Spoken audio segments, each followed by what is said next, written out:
welcome to Literati on News Central, the show where we explore the magical words created by Africa's biggest literary stars. I'm your host, Judith Atibi, and here we celebrate the written word not just as entertainment, but as a force of reflection, resistance, and of course, transformation.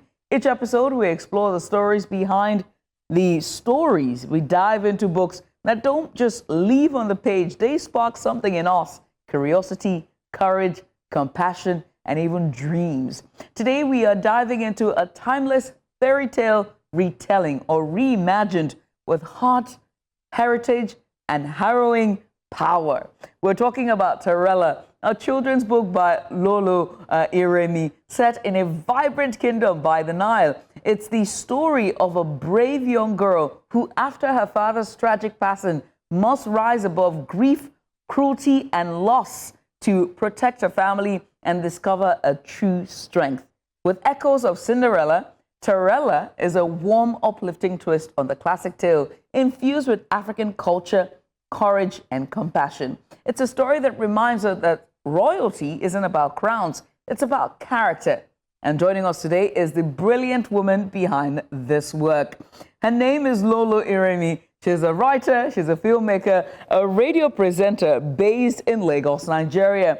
Tarella is her debut as a children's author, which is adapted from a highly acclaimed film of the same name. When she's not creating stories, Lolo enjoys gardening as well as researching and exploring her love for food and unique recipes. Lolo, welcome to Literati. Thank you. Thank Congratulations, you so much. by the way. Thank you. Thank you, Judith. This is your debut as an author. I know. And as a children's author. I know. Well, first of all, I must just start by saying that Tarella is a welcome approach to a very old tale, a very old fairy tale, and I love the African twist on it. But I must have to ask, what inspired this reimagination of this fairy tale? Okay, so it started out when I was basically, first of all, there's a feature film that I made. What inspired the whole thing was I discovered in the course of doing research that the original Cinderella story was based on an Egyptian girl, a narrative of an Egyptian girl called Rhodope, who was, existed in Egypt circa 30 BC. Now, whether it's fictional or fact, that's a totally different story. But her story was written in their own Egyptian literature, and then a Greek writer called Strabo also told the story. So it was a very popular story back then. A lot of things that we know about, like the slippers, the glass slippers, didn't exist. It was reeds, of course, that's like grass, basically. Yeah. It was a slipper made of reeds, and all the elements that are now infused by the West were not there before. It was just a very simple story about a girl who, somehow met Pharaoh and, lost her slipper, and they fell in love, and it's the same story. Basically, he called for all the maidens to come and try the slipper because he saw the slipper, a mythical falcon, stole the slipper and put it on Pharaoh's shoulder while he was taking a walk. So he fell in love with the slipper, and he called for all the maidens in the kingdom to come and try the slipper, and she showed up and tried the slipper, and it was a perfect fit because back then, of course, all the slippers had to be cut according to the size of your soul. Right. So that's a long story cut short, and that story evolved over the years. The West took it, they adapted it, they made her blonde hair and blue-eyed, and I was like, this is a travesty. Like, you're telling me that the original Cinderella was a black girl called Rhodope that inspired all the stories and the narratives that we've seen today. There's so many versions, on TV, so many movies, so many adaptations. And I was just like, listen, it's not fair. Like, if we're even going to tell the story, I grew up reading the books, I grew up buying the dolls, I grew up doing all these things, and I never thought that she looked like me. So I thought, let's give the younger kids some history lesson.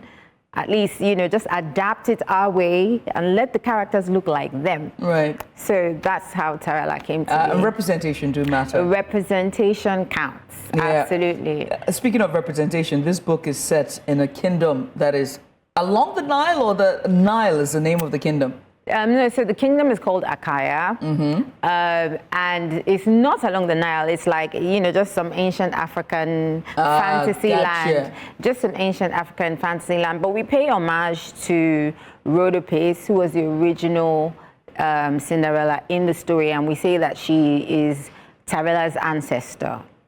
So that's why we're like Princess of the Nile. We're just tying that to the original. So yeah, it makes sense, right? Because I was going to ask about how intentional you were about the setting of this book and just trying to, pay homage to identity and, royalty as it pertains to African heritage and how you were able to separate that from what we understand as royalty with the Western norms.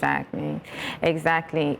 So the main thing was that the story of Rhodopis, that's the original character, she already exists. It already exists. So I couldn't really do much of a retelling because that story is already there. But I thought, you know what? I'm going to have like an African Cinderella. I'll call it Tarella because I'm Ijo, and we have names called Tarella, which, funny enough, it means something. It's a beautiful name. It's like the love of God. It means something beautiful. But if you're looking at Tarella, translating it to English, you have Tar and you have Ella, which is like Tar is black, the black substance, and then Ella. So Ella that has tar all over, which was the same thing as Cinderella because she used to cook all the time, and the cinders and the soot would come on her face. And Cinderella is like blackface, actually. That's what Cinderella means. So she's like the girl that was cooking all the time and got all the cinders, and she got all the soot and everything on her face, and she became Cinderella. What? So yes, that's why she's called Cinderella. Cinder. She was cooking at the cinders in the kitchen. What? Yes, and she'd get soot on her face and all of that. Just have like black dust on her face, and that's how she became Cinderella. So I thought, Tarella, having tar. That is just wild. And it's an Ijo name. Yeah, and speaking of, right, just as the original or the reimagined Cinderella as well. Yeah. Cinderella father dies. It's the same with Tarella father. It dies away, which just sets the emotional tone for both stories. Exactly. What message were you trying to send to children about grief and, most importantly, resilience? Yes. So basically, it's a constant in life. Be thankful that if you have both parents, be thankful. There are so many children out there. I believe for like kids, at the orphanages or children that are dependent on people outside their parents, and sometimes inclusion, is really, really important. Grief is something that happens, and for me, it's just trying to create an avenue for you to survive outside, beyond grief, moving on past the tragedy and trying to make something of your life, even at a young age and as you grow, because he passed when she was very young, and then she was saddled with the responsibility of looking after the family, and it's something that a lot of people can relate to. It's not something that is African in nature, something that is, a global occurrence, and it does happen, and children are not exempt. Another thing I wanted to add was that her dad was a sailor. He was like a sea merchant, and I wanted to introduce that concept because every time we read books or our culture, sometimes you want to just limit us to like the canoes and the small, just the cute little things. But that's not who we are. If you look at our history, he was a shipping magnate. He was a shipping magnate. And the truth is that historically, there are different factions of people that were in that scale, doing business. Seafarers, they would travel, with the big ship, not the small canoes now, the big ships abroad and back. And these are things that, unfortunately, we're not really taught, or we don't really realize that our culture involves that whole exchange, even from an early period of our ancestors that used to do, business via the sea with big ships. Right. So for me, it was really important to throw that one in there. Like he's a businessman. Listen, there's so much we're going to get into. Another one was also, the classics. Just with same with the retelling of Cinderella. It had the father, Cinderella losing the father. Also with Tarella, we also have the same type of villains, which is a stepmother and a stepdaughters. But you did something different this time, which we're going to get into. But first, let's go on a short break. If you're just tuning in, you're watching Literati here on News Central Television. My guest today is Lolo Eremie. She is the author of Tarella. She's a debut children's author, by the way. When we come back after the break, there's so much more we're going to discuss. If I were you, I wouldn't touch my dial. Stay with us.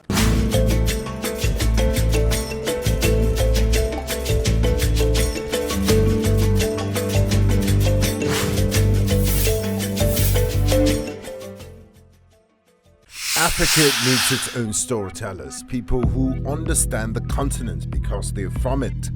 People who know that news is more than just a conversation starter, it's our stories. Because these stories run deeper than headlines and segments. It's about digging deeper to get the facts and telling the human side of every single story, not just the echoes from foreign headlines and perspectives. It's time to take back our narratives and share them in our voices. The birth of Africa's New Age reporting, and this is where it begins, right here at News Central TV, with stories that put Africa first.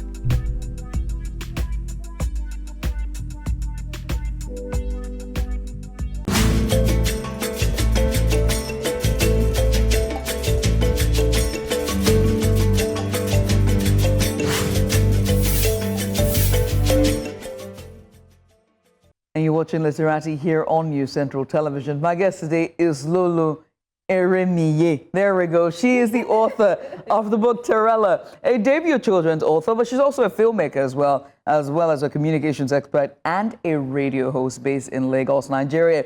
This is her debut book, and it was a byproduct of her feature film, award-winning feature film that's also titled the same name, Tarella. We've been talking about her motivation behind the book, which bears a lot of similarities with, of course, the original, or rather the retelling of the folklore, or rather the fairy tale, which is Cinderella, which happens to be, according to Lolo, it happens to be a retelling of an old tale from Egypt, that originates from Egypt. Very interesting. But with Cinderella stories, like I said earlier before the break, there were some classics there, which you sort of remained with this one. But you made a certain twist and change to it, and that was the stepmother and the stepdaughters, or the stepsisters this time. You added something unique to your own, and why did you change it? What was the editorial decision? Did it come to you later on, or was it in the course of the writing? So I'll tell you why. You're talking about the inclusion of her younger sister, right? She has a younger sister who's aged about 6, 7. Yeah, a stepsister. A stepsister, a half sister. The reason why I introduced that is because I'm going to ask you something very interesting. We watch fairy tale movies for kids, right? How many of the characters are children?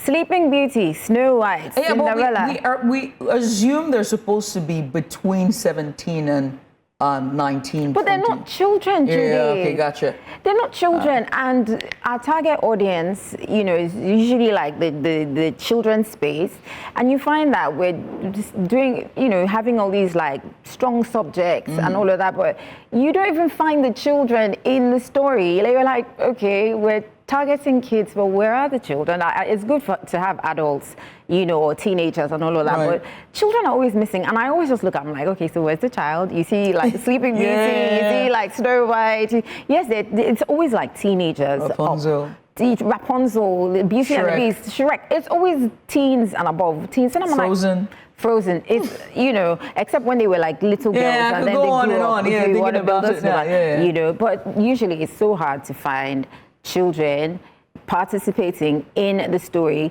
playing a crucial character in the story. And for me, I was like, come on. For me, it's a no-brainer. I have to have a child in here somewhere because it's a children's story. I mean, that way a child can look at it and go, okay, I can relate to this. Yeah. That's me. Like, when they read, and also when they're reading the story as well, they're like, yeah, that's me, in the story somewhere. Yeah. As opposed to like just the child you're watching it from like different lens because you're not really in it, because you can't really identify being a child and watching people that are way older than you, do stuff. So I thought, they need a child. And I think I love that because the half-sister portrays a thread of, kindness, right? Yes. That we don't normally see. Exactly. In that type of character, if that makes any sense, right? Yeah. And there's a thread of kindness, and internal strength that also we see with Tarella as well. Yeah. What was important, to you when you were redefining what it means to be a princess with this book? So for me, I really wanted to give her agency. I wanted to give the character agency. I just thought, you know what, we always have like the whole concept of the damsel in distress, and then the Prince Charming comes along riding on the nice white horse and he saves the day. And I thought, you know what, this is Africa. Or we're kind of built different. Like the women are, you know, trained from a very young age to be enterprising and hardworking. And I was going to reflect that in the book. So if you notice, I used to say that she was supporting the family. She would get up in the morning. I would say she'd go to the market to sell goods. She would make clothes. She would, you know, teach the children. Yeah. I was just basically trying to show that she was a hardworking person, and she really wasn't wasting about for someone to come and just like sweep her off her feet and pay her way through whatever. So, or pay, you know, sort her out in whatever way. I wanted her to be a strong, enterprising person that people could look out for and say, okay, yeah, that's a hardworking girl right there. Hardworking girl indeed. That's what I wanted. The journey itself of Tarella started out as a movie. As a movie, yes. Right? Yes. So how then did it transition from screen to page? Because normally it's the other way around. Yeah. So when did it change? What changed when you were doing the movie? So when I decided to make the movie, for me it was just really important. Same thing again. I just felt that this story absolutely had to be told because we had so many versions, but nothing paying homage to the original story. And I just felt like it was my lifelong duty to tell the story about this African princess, if you will, you know. So it was a film at first. I was passionate. Let's do the film. Let's do the film. Did the film. Great film, you know, lovely cast. You've seen it. Yeah. I have RMD in it. I have Okawa Shazane in it. I have Timini in it. I have William Benson in it. I have Gideon Okeke in it. Nengi from Big Brother. Yeah, she plays one of the stepsisters. One of the stepsisters, Elvina Ibru. Yeah, it was a stepmother. You know, just a great cast because they all just loved the story and they all just thought that, oh, this is such a really cool, you know, spin on something that everybody grew up watching or reading. So that was that. And then when I finished, when I was making the film, I knew at some point that I wanted to do merchandising. So I wanted to make like we're gonna have like dolls, you know, just different little things here and there for kids. And I'm like, yeah, of course, the books as well. So I kind of like had a 360 vision about how it was going to work out. So the plan is to have all these little like, and merchandising for the children. You know, goodie bags. The audience that was there was not China. Children. The audiences, there were no and also, Gideon should have put on a shirt because I don't know what he was trying to do. But anyway, that was me just being silly, don't mind me. So that means you didn't envision yourself being a children's writer? Oh no, I did. I always knew that I wanted. Judith, okay, that's a very important question. So, can I say yes or no? Yeah, you can. Because this is the reason why I became a children's author. I always wanted to be an author, but I didn't think that I was going to kick it off with children's literature. Right. If that makes any sense. Right, that makes perfect sense. So, yeah, so I guess this was kind of like, this happened, it happened. The story was already there. I had like a script of like, pages. How was that like the editing to streamline it down? So I had to work with a friend of mine, a brilliant story editor. Shout out to Nena Ochiche, a brilliant writer. And she, you know, she's very good at that. So I gave her like, it was like 100 pages thereabouts. And she had to reduce it to 20. So it's flip front and back, that's 10 pages, pretty much well, thereabouts. But she did magic. I was like, okay. Yeah. The whole thing. Yeah. I do have to ask you though, you know, with you telling this story, this Tarella, this is of course something powerful and magical that you're doing for the children. And the black African girl is at the center of this. What do you hope that will come out of this in terms of like readers, especially for young girls and children that are going to be reading it? What do you hope that parents, most importantly, the girls, take away from it? Well, I hope that young black and brown girls in particular can see themselves in this story. Because, Judith, the truth is that I'm going to name most of the female lead characters, heroines that we've had when we're growing up. We had Cinderella, blonde hair, blue-eyed. We had Belle, Beauty and the Beast, brunette, brown-eyed. We had Pocahontas, dark-haired, you know, black-eyed. We had Mulan. Yeah, but we had one, but she was a frog the entire time. The Princess and the Frog. Yeah. Princess Tiana. Yeah. She's the only one. But you see, all these other movies that I mentioned, they've had live action. Right. You know, you've had like real people playing them. Right. It's just, which is why everybody was so enamored by Halle Bailey. Yes. When she played The Little Mermaid, because it was like the first time that we were seeing like a black girl do some kind of Disney movie. And then shout out to Brandy as well, because she played a black Cinderella in Rodgers and Hammerstein's version. Great musical. Great musical. But back then it was just for TV, so you know, it didn't really have that kind of mass appeal that I'm sure. Well, it was re-released recently and it did fantastic. Right. But I say this to respond to your question: there is not enough representation in stories, in fairy tales, and in all these big, large-scale films that we watch. It's great to now have the likes of Halle Bailey and the rest popping up, but it's just never enough, you know.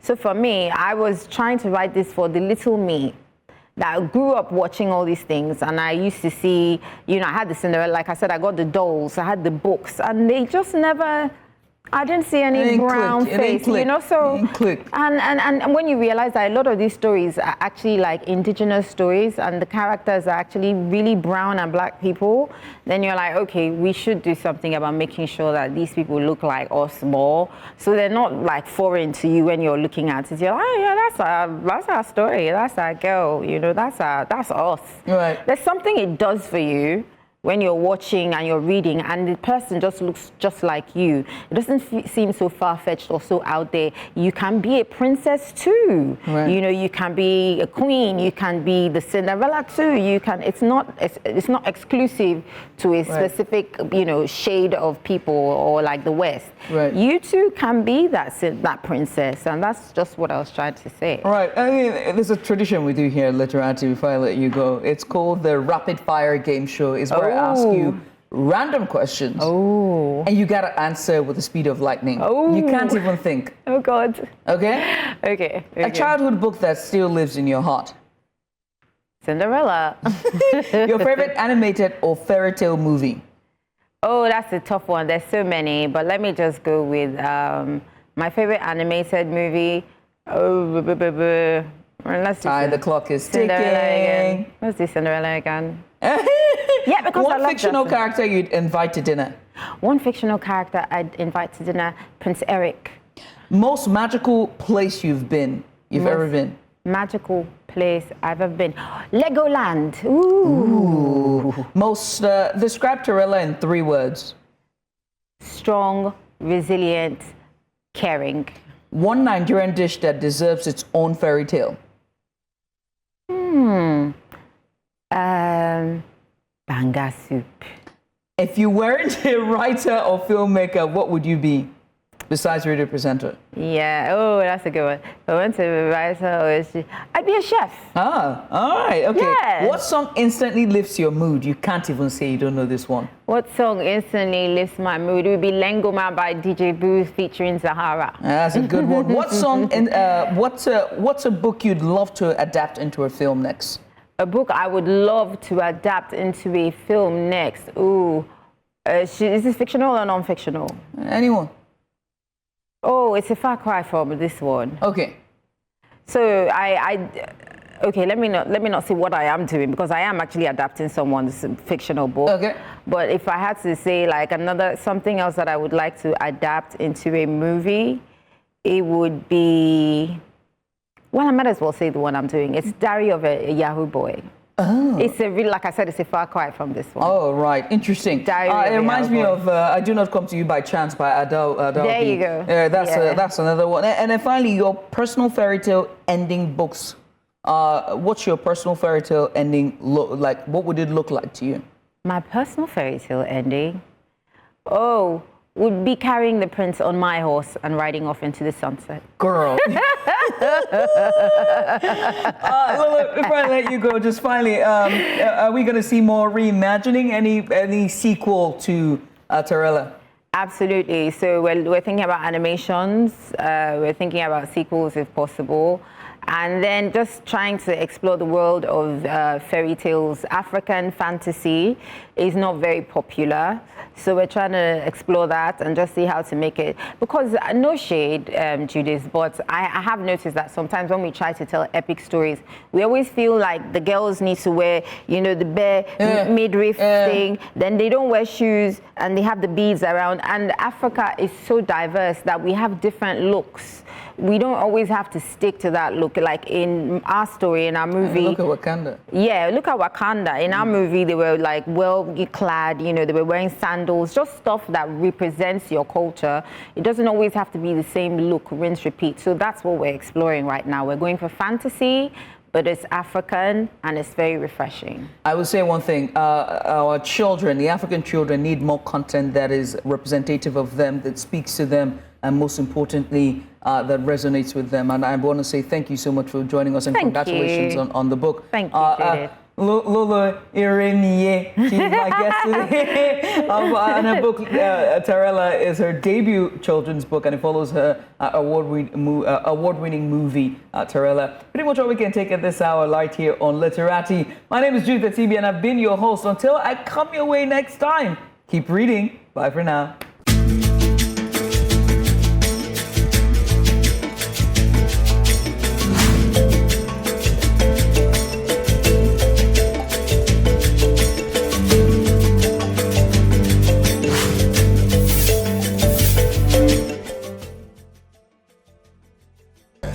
News Central TV, with stories that put Africa first.